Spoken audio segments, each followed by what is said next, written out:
What was the strangest moment in your life that you still can't explain up to this day? 1. I was T-boned in an intersection.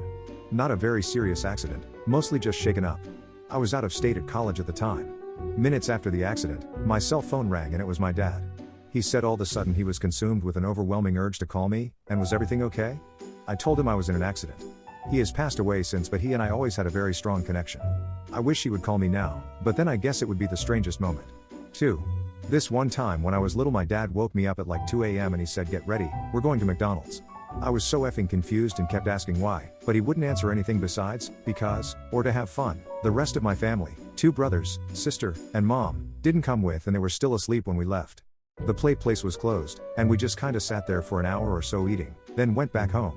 To this day, I still have no idea why he frantically needed me out of the house, and he swears he doesn't remember that happening. But the whole thing was so weird that I kept the toy that I got from the Happy Meal to remember it by, that I still have to this day. Because it's my only proof of this weird effing night that my dad, almost scarily, hurried me to McDonald's at 2 a.m. 3. I saw my doppelganger while driving in a parking lot.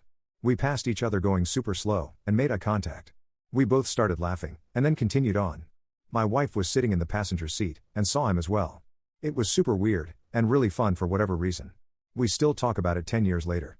I regret not stopping and finding the guy to take a photo together. 4.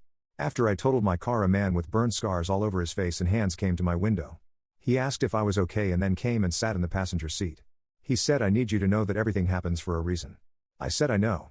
The next thing I know, I'm talking to the other driver and police, and the guy is just gone. No one else saw him. 5. I had a dream once, and within the next month, everything from that dream happened in real life. For example, in the dream my wife rearranged our room, which is weird because she hates rearranging stuff, and then the next week she arranged it exactly like the dream. In the dream I also got promoted, and then less than a week later I did in real life. 6. I was walking home one day and I passed this one old dude's house and his dog was outside. When I walked past, I could have sworn the dog told me to get the F off the property in perfect English.